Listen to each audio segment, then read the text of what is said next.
kasabwat, dito tayo ngayon sa May Banawe, Cornelino Street para kumain dito sa kilala kayo nandito sa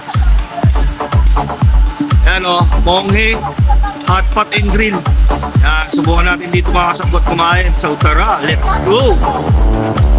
At yun na nga mga kasabwat, pasok tayo sa Monghe dyan sa May Banawe. Yan, pasok nyo dyan, bibigyan nila kayo ng menu.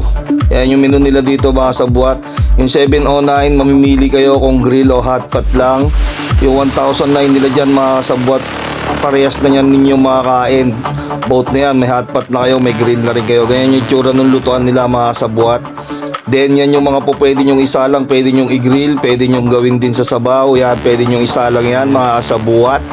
So meaning to say, paikot-ikot lang yan. Talagang inaakit ka niya mga kasabwat para kumain ka ng kumain dyan sa may Monghe, dyan sa May Banawe. Yan mga kasabwat, yan maraming mga klase sila dyan na pwede nyong pagpilian. Yan, mga karne, beef, chicken, pork, mayroon dyan.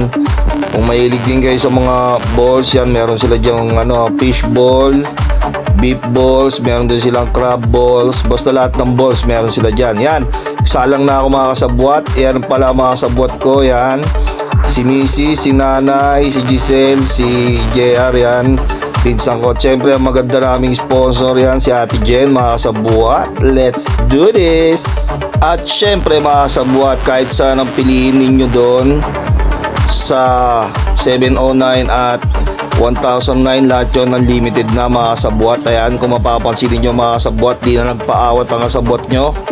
Binira na agad ang isinalang ko doon sa akin lutuan mga kasabwat. Talagang kung mapapansin ninyo, yan, umuusok-usok yung sabaw ko, pati yung iniihaw ko dyan mga kasabwat. Yan, saktong-sakto nag-uulan mga kasabwat, bagay na bagay ito sa panahon.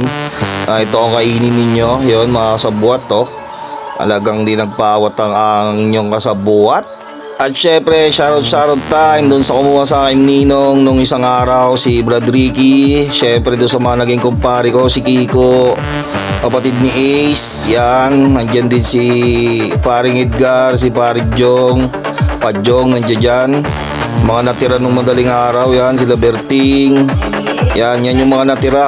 Syempre, special mention natin si JR Grutas, yan, si Berting, na ngayon lang siya nagpakita kasi galing siya ng ibang bansa mga kasabwat. Yun.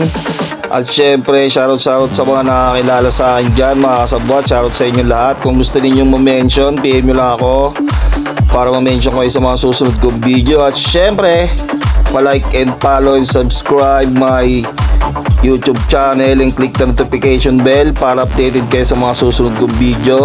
Pa-like and follow and share naman sa aking page Kasabwat Channel, yon mga kasabwat. Syempre, shoutout din pala sa mga solid na followers ko dyan, Team Kasabwat. Syempre, ang Insan, yon, yung mga Insan ko dyan, kilala nyo na kayo, hindi ko na kayo isa-isahin. Yon, shoutout sa inyong lahat mga kasabwat. At syempre, hindi na rin talaga nagpaawat ang kasabwat ninyo hanggang sa dumating na ang ganitong itsura ng disaster sa mesa ko mga kasabwat matapos ang ilang oras na pagkain. Kaya na ang itsura ng aking pwesto mga kasabwat. Parang na yung itsura ng mesa ko kanina, ang tinupa niyan mga kasabwat kung mapapansin ninyo. So yun mga kasabwat, tapos na ako dito kumain kasama yung pamilya ko.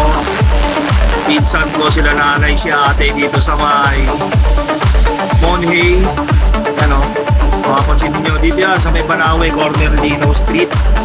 Doon, pag napadaan kayo dito mga kasabwat, kain kayo rito, sigurado bubusog kayo.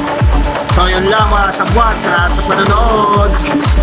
I know is not enough.